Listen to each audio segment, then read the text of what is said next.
Hello guys, I am Sandeep Singh. Welcome to my YouTube channel SSN box.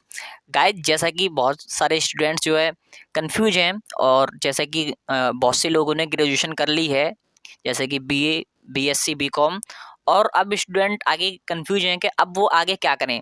Graduation के बाद में BA, BSc, BCom के बाद में क्या उन्हें करना चाहिए और क्या नहीं करना चाहिए, इसके लिए स्टूडेंट्स परेशान हैं।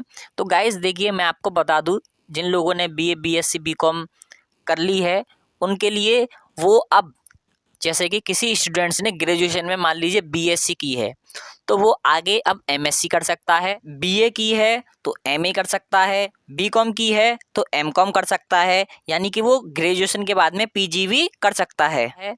और अगर वो चाहे तो गवर्नमेंट जॉब की भी तैयारी कर सकता है। अगर आपने बीए, बीकॉम या बीएससी कर ली है तो आप बीएड के लिए भी जा सकते हैं। और गाइस, आप ग्रेजुएशन के बाद में आप डीएलएड के लिए भी जा सकते हैं।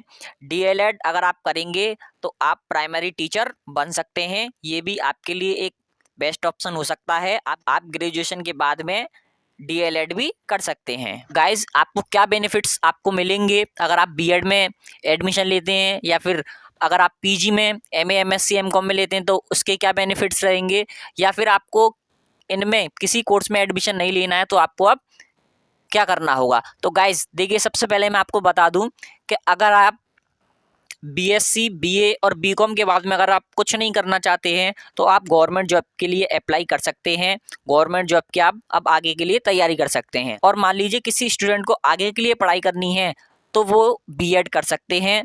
और गाइज, बीएड करने के क्या क्या बेनिफिट्स हैं, तो गाइज मैं आपको बता दूं कि अगर आपके पास में ग्रेजुएशन प्लस बीएड होगी तो आप टीजीटी के लिए एलिजिबल हैं। यानी कि 6 to 10th के लिए जो टीचर होते हैं, 6 क्लास से 10th क्लास तक के लिए जो टीचर होते हैं वो टीजीटी वाले टीचर होते हैं, और टीजीटी से ही आप 6 to 10th को पढ़ा सकते हैं। तो आप गवर्नमेंट टीचर भी बन सकते हैं अगर आप ग्रेजुएशन प्लस बीएड आप करेंगे। गाइस, जैसे कि मान लीजिए आपको आगे पीजी में एडमिशन लेना है, यानी कि आपको जैसे कि एमएससी, एमए, एमकॉम में एडमिशन लेना है तो उसके क्या बेनिफिट्स हैं। तो गाइस देखिए, अगर आप पीजी में एडमिशन लेते हैं तो आप पीजीटी के लिए एलिजिबल हैं, यानी कि आप इंटरमीडिएट लेवल तक को भी आप पढ़ा सकते हैं।